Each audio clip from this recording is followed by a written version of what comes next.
I just finished playing Chapter 4, and I have to say it was the best chapter yet. While there were a few aspects I wasn't a fan of, the overall experience far exceeded the previous chapters. The highlight for me was, without a doubt, the ending. It completely blew my mind. So let's break it down step by step, and at the end I'll share a theory that might change the way we see the entire story. First, a quick warning.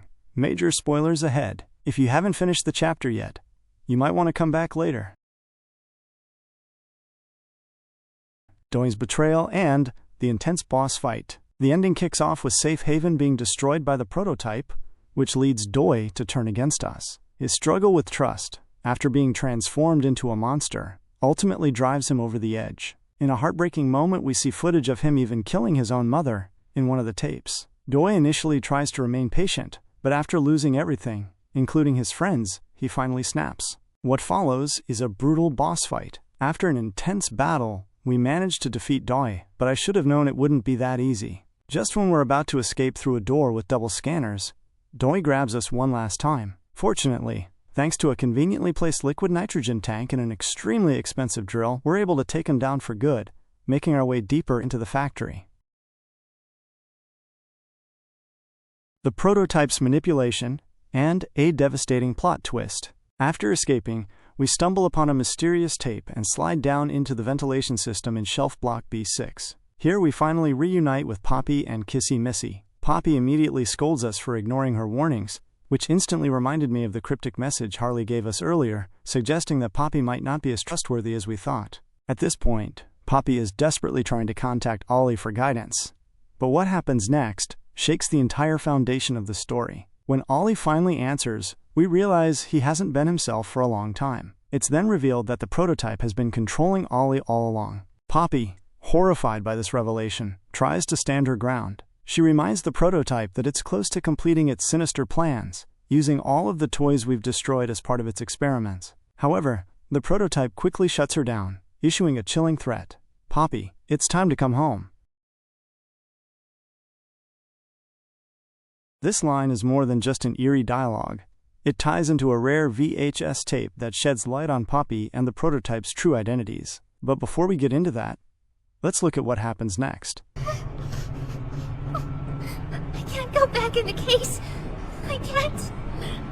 I'm sorry.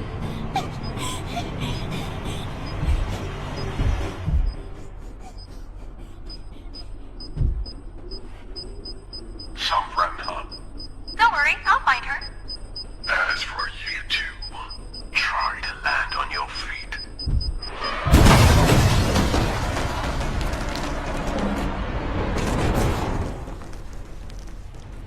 So if anyone's home, I know exactly where you are. Pretty nifty, huh?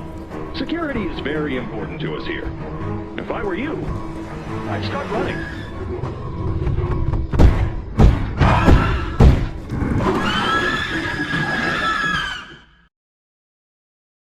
Betrayal.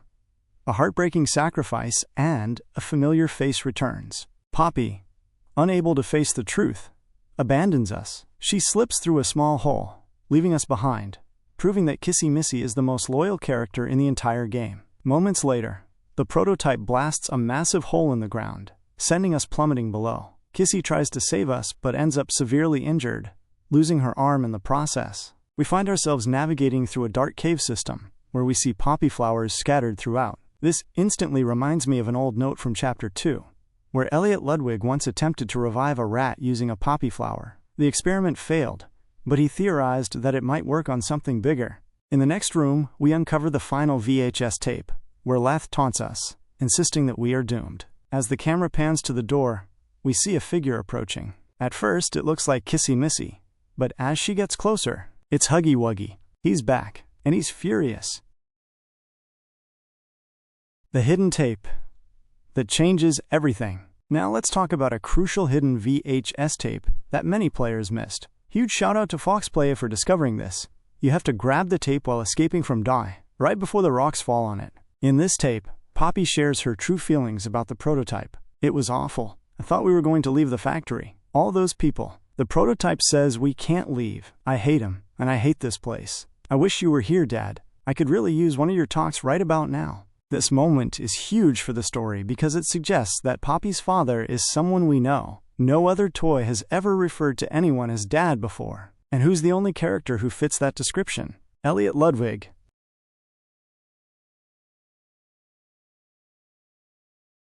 The shocking theory. The prototype's true identity. Here's where things get crazy. What if the prototype is actually Elliot Ludwig? Think about it. The prototype tells Poppy that everything has always been about them. Poppy never refers to him as the prototype.